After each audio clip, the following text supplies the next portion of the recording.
with you one of my favorite items from my Dragon Ball collection. Last video I talked about Goten and Trunks and how much it reminded me of this item, and I love them as a pair of characters on Dragon Ball Z. I can't really choose secondary characters who I like best after Vegeta, just because they all are so great. Some I don't like. Yajirobe's not a favorite of mine. But I love the dynamic between these two, just how different they are from their fathers, but they're so much alike like their fathers in some ways, and their personalities and their energy is just so infectious. Anyway, this video is not about this item. It's about actually in relationship to a question that I got, and I thought I'd just share it now. Azuna Drop Lobster asked me if I collect animation cells or production art from animation, and the answer to that is yes. I have a small collection of these. I have some from Ranma 1/2, Cardcaptor Sakura, and My Little Ponytails, and I also have one from Dragon Ball Z, and that's what this is about. And the cell is of Goten and Trunks. You might have thought, why don't I have one about Vegeta? I'm actually looking for one right now, well, a couple of them for him, anything that I'm finding that, I'm going to start up a Vegeta cell collection over time if I can.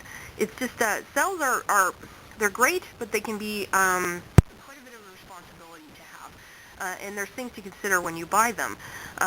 There's price, obviously, but there's also setup, there's condition, and just where you're going to put them and take care of them. And if you want to display them, that's some extra coin. So without further ado, I want to share with you my animation cell.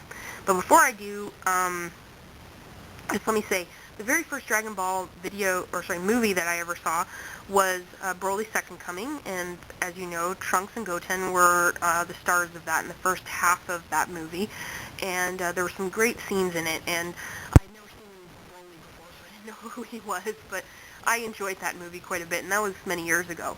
This cell that I have bought, that I have in my collection, I bought back in 2002 or 3, I can't remember, but it is a cell from that movie, Broly's Second Coming.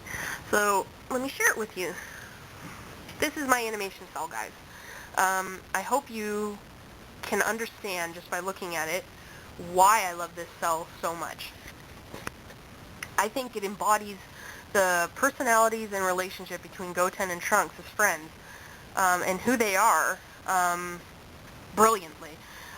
Animation, if you are not familiar with the process, is done on acetate cells. Well, this is going back 15 years. It's no longer like this anymore. They do it mostly on computer. So again, that's another reason why collecting animation art is becoming a scarcer item. It's becoming, I don't know, I just find that it's something interesting because it's something that doesn't happen anymore.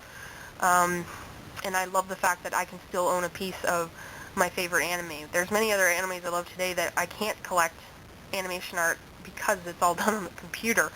So the best you would get out of that is a print of a scene. Anyway, animation cells, or they got their name from being called celluloid, and at the turn of the 20th century, it was made on celluloid. But celluloid, it didn't have good integrity over time, and a lot of stuff from the early days of animation, it's very hard to find them, and they disintegrate, quite literally. And the acetate was used, and that's pretty much what most of it has been done on since then. This would have been created in the early 90s, so my cell is at least 20 years old. It must be getting there anyway, and it's in really good condition for what it is. But when you buy animation cells, you got to think of a few things. But the first thing I want to tell you about is, you'll notice that my cell is framed. Now, I did not frame this myself, and I do not recommend framing your own animation cells. This was framed by somebody who has experience, a professional that had the materials and the skills to actually mount this cell and do it properly. This frame is made of steel. It's very thick, you can see. It has a mat that is surrounding the cell's image. If you didn't have this up here, you'd see where the paint lines kind of come off to the side, but I asked for them to mat it this way because it just helps enhance the scene. And you can frame them without mat. The mat itself is acid-free. It's made out of a certain material type, and the cell itself is actually bumped up, and it's kind of floating a little bit, so that nothing on the back sticks. Now, animation art is made by, on this clear piece of plastic or acetate, first you gotta have the drawing, and then you put the drawing, sketch it on or copy it on to the top frame, and then top of the plastic. Then you turn it over and you paint the cell. So it's quite, if you turned it over, it would look really blotchy, really like a pile of paint, but when you turn it over to the other side, this is what you get. So you can see that there's layers and things like that if you turn this over. And I remembered what this looked like, and it was pretty much a blob of pink and lavender here and all that. So that's pretty much what a cell is. It's a still frame of like literally thousands to make up an animation, movie, cell, scene, whatever.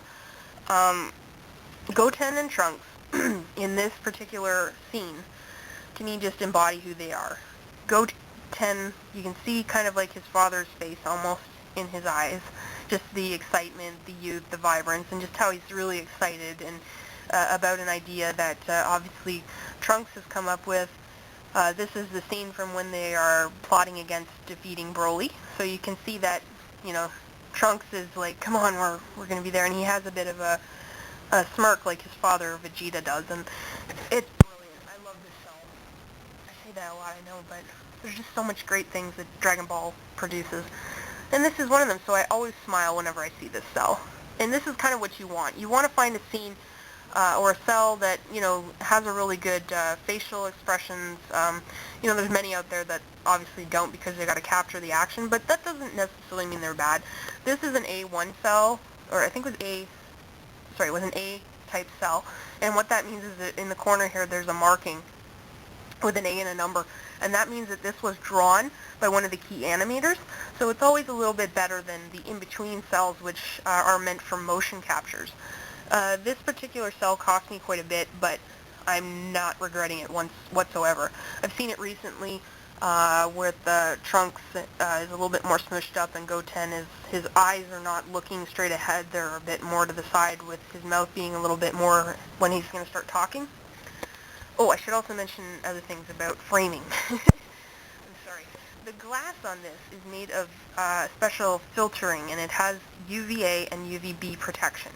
The cell needs this because if you're going to display it, cells deteriorate and get damaged quite rapidly with UV rays from the sun. So any sunlight needs to protect your cell, and this is one of the problems with doing it yourself because it's really hard to find this kind of glass. The other problem is you don't want your cell, because it has the paint on the back, to be against anything that is not acid-free, and you don't want it touching paper, period. The reason being is the cells, if the humidity levels, it's another thing, if it's too hot or it's too humid, the paint will react and it will stick to the paper. It'll stick to the paper, and that means your cell is stuck. And sometimes you might notice that if you're going to buy one, they'll say unstuck or stuck. That means if it's stuck, good luck trying to get it up. It is very, very hard to get a cell unstuck, and if you do manage to, you'll have bits of paper stuck on the back of the paint, and you'll also have the problem of if you've tried to take it off yourself, the paint will come off and ruin your cell, because it'll say, like, if this was stuck and I pulled it, you'll see clear all the way through Goten's face. So it really devalues them, and it can be a danger to your cells if you frame them yourself. I don't think this cell is about, I think it's about 15 by 13, and then the actual cell length here, this is 16 by 15. So just to give you an idea of the size, and this is a movie cell, so they put a bit more into it. The only thing I regret about this, when I framed this, was I put the actual timing sheet and the picture, like the drawing itself, it's in a separate compartment in the back of this, and they've encapsulated it, so to speak, so you can't really look at it, but it's protecting it. Another thing about animation cells, and a bit of a review of my own, in the process when they do this, like I was explaining, on the top they will do the black lines, and sometimes it used to be done by hand, but Toei Animation is known for this, to have used a Xeroxing process, whereby they'll do the drawing and then they'll Xerox it onto the acetate. What happens over time, what they've found, is the black lines fade into almost a rusty, orangey type. Some of them fade really, really bad, really light. And I don't know if it has to do with exposure to light, or if it's just because over time that's just the chemical reaction within the toner ink. It's unfortunate, really unfortunate. And at the time I didn't know about this, but you can buy, or you can get correction cells put over top of your original cells that have the black lines to correct this. So I kind of wish that I had done that to correct all of this. Not physically putting it on the real cell, but it's another piece that goes over top and corrects it, so then you get the vibrancy back again. You want to see an example of this. Check out Trunks' eye here. You can see how black those are. It hasn't started to do its reaction yet, but over here you can see that it's faded. In his cheek lines here, you can see that they're kind of like a russet color. In his hair, you can definitely see it. See how brown those look compared to what they should be, the black. You can kind of see the fading here too, right there. It's all on his mouth. His mouth is not black. It's kind of like an orangey color. My camera's not picking it up. You can see here, definitely, there's the black, and then it just fades. This can be devastating to some cells. If all of their black has just gone away, the character looks completely washed out and like almost like a ghost. Some Super Saiyan cells I've seen like that, and it doesn't really hurt them so much because they've got the yellow, but I've seen a lot of Sailor Moon cells where she just looks awful because of it. But, you know, owning animation cells is a bit of care, a bit of thought to them. You can put them in cell books, which have acid-free sleeves, and you can enjoy them that way. Another thing you can do is, you know, take them to a framer like I've done, get it done professionally, and then you can put it up and just choose where you put it in your house with some discretion, or your dwelling, wherever you live.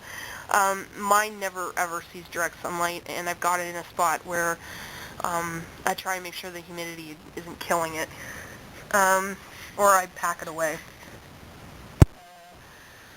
So I'll give you some more close-ups of Goten here. Let's see.